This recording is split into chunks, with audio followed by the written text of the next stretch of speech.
You are listening to the It's Your Time podcast, and I'm your host, certified life coach and career mentor, Michelle Arnold Burke. In today's episode, I'm discussing how to get people to do what you want.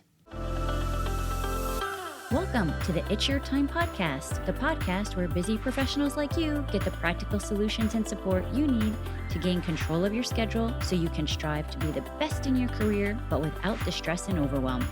If you're looking to increase your energy and decrease your stress, you are in the right place.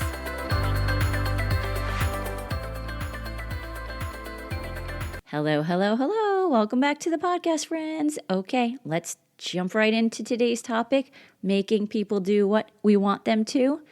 It may have been a bit of a hook, right? Because don't I wish I had the answer to that.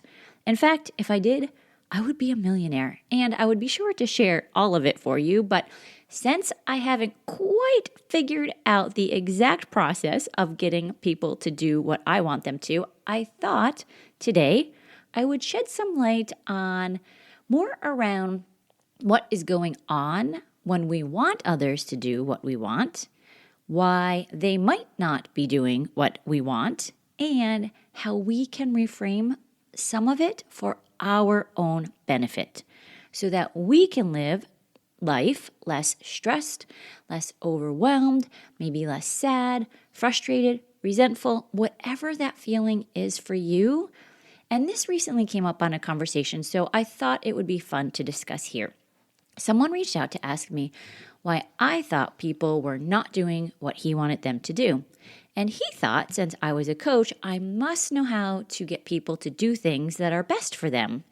And he wanted to know the how of how that works, to which, of course, I laughed, because first of all, as a coach, I never know what is best for anyone. You all have different life experiences, and my job is never to have an agenda, except for, of course, to show you your brain and showing you how your thinking is creating your results. And it's always from curiosity and compassion. And once you see it, because listen, we all have blind spots. So having someone be able to show you that info is gold. And then you decide if you want to continue thinking the things or make the changes. So his premise was initially off, but I was for sure curious as to what was going on here. And I know that there were good intentions. He wants people to be healthier. And so he tells them to start exercising, eating right, stop drinking, and smoking. Sounds a little boring, right? So, of course, that in his mind is the way that you get healthy, to which I asked, says you? Because folks, I'll be honest, if someone just outright told me, start exercising more, eating better, stop drinking, don't smoke, well, I don't smoke. I never have. Oh, except for that one time in 5th grade behind my neighbor's barn, I tried it. But that was it, for the record, in case anything is found out, okay? But honestly, the rest of the request might sound, like I said, kind of boring to some.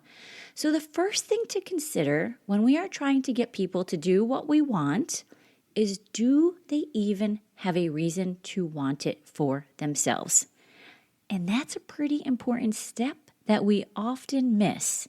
And trust me when I tell you, I get it. There are people in my life that I for sure think I know best as to what can make them healthier.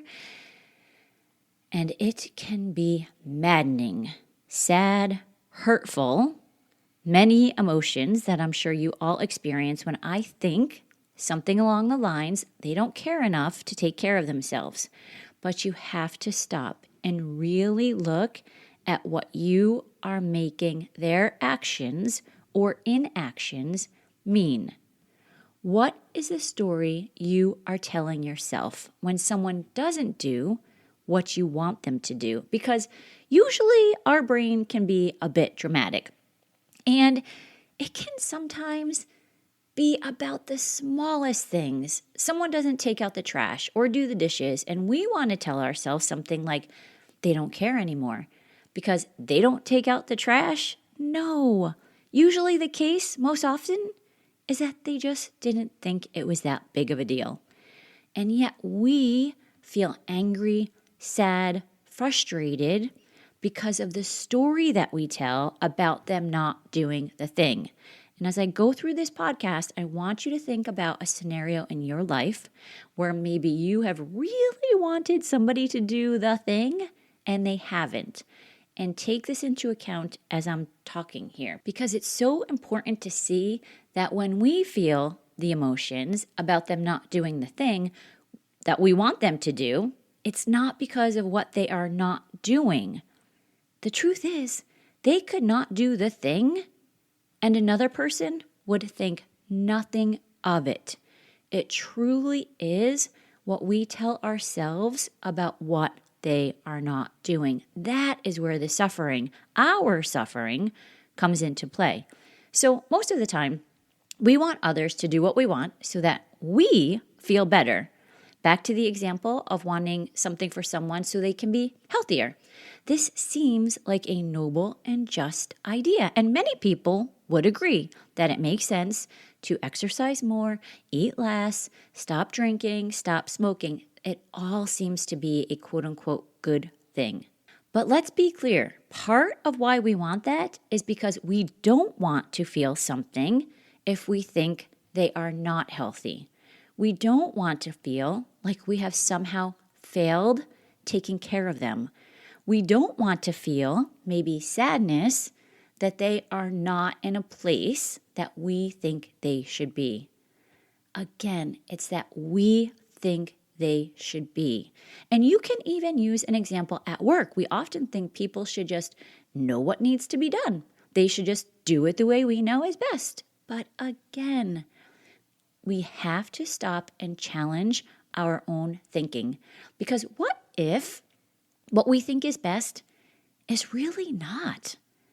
I remember one of my coaches called me out on this one day because I was talking to her about all of the things and the way it should all be looking. And she just asked, "Who made you, God?" So stop and ask yourself that. We like to control a lot of things. And I joke and say that I for sure am a control enthusiast.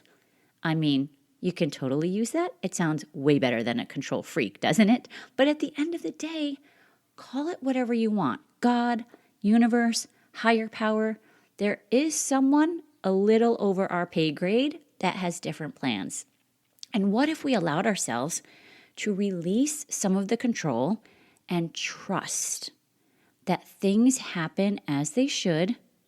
And I'll let you in on a little secret. You, of course, do not have to do that. You do not have to release and trust. You can argue with what is, but it still is. Trusting things happen as they do simply allows you a little more peace in your life. Trusting that we all have different journeys and some are on paths that we might not be allows you to release some of the worry, the overwhelm, the frustration, thinking that it should all be different. And I like to use the thought, it's this or something better. What if that was true? What if it's not what you think is best, but it's something even better? What if that was true? And let's look at why people do not do what we want them to do. Well, as I mentioned earlier, usually they don't have it as a priority. They don't have a compelling reason to do it for themselves. And listen, maybe you get lucky here and there, and they do things that they don't really want to do just to make you happy. But just stop and ask yourself, do you really want someone showing up in an inauthentic way, manipulating what is real for them in order to please you? I mean, I talk about us not people pleasing. It goes the other way too. When we can all show up as our own unique hot messes, that's when we can get to the truth of what is. So the first reason is they don't have the priority set. They don't have the compelling reason. But you know why else sometimes people don't do the things that we want them to do? They simply don't believe in themselves. And a lot of us can relate. We have big goals and we sit around thinking about the perfect way to implement them. And then we wait and we wait and we wait because we just aren't sure if we can do it. When we believe in ourselves, we take action towards our dreams. So just take that into consideration. Maybe there is a lack of belief for them as to what is possible. And not for nothing, friends, but remember, our brain is designed on a motivational triad to avoid pain, seek pleasure, and be as efficient as possible. So if you're telling someone, again, as the example, to be healthy, cut back on eating and drinking and start exercising, the brain is like, hell no, that is taking away from my pleasure. It's adding to my pain, and it's not what I'm used to. So it's a process for them, for us. It's the work of being intentional, of thinking on purpose, of unlearning a lot of what we have been taught in life and creating new ways of thinking. It's called being human. Now, how can you start reframing this as you go? As I always say, awareness is the first step. Sometimes we are so into our belief that we know best, we don't even see that as a thought. And that is what creates the suffering for us. So pay attention to when you start thinking that you know best about how others should be living. Call yourself out on it. Question it. Notice how you feel when you think about it. What do you make it mean when someone doesn't do what you want? And what else could be true? We have to know the stories that we are telling ourselves. First, in order to reframe them, but also, what would happen if you were willing to let go of thinking it all needed to be a certain way? Can you be open to the idea of this or something better?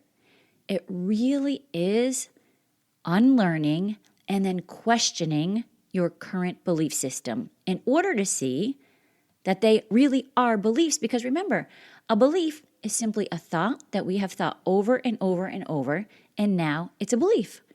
But oftentimes we think it's a fact. The difference is beliefs can be changed, and our beliefs are not facts. And this is where having a coach comes into play. It's not that we tell you what to do, it's that we show you how your brain thinks things are facts. And when you think it's a fact, you just continue to live by it. That's when you often feel stuck versus seeing it as a belief, having that opportunity to open up and deciding if you want to change it in order to get different results in your life. Because not everyone agrees, for example, that the way to be healthy is calories in, calories out. So what else could be true? What else could be true in your life? And here is the key, my friend. Show up in your life with compassion and curiosity. That is the bottom line. Be open to other possibilities for yourself and for others. And from that place, you will gain so much more energy and be able to release some of the stress and overwhelm. Okay, friends, that's what I have for you today.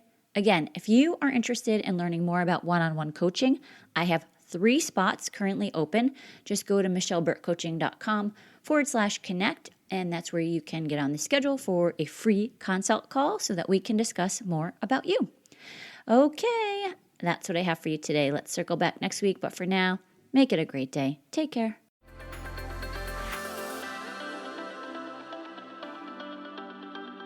Did you know you can take this work to a deeper level with me one-on-one? Go to michelleburtcoaching.com and click on Get Started to begin.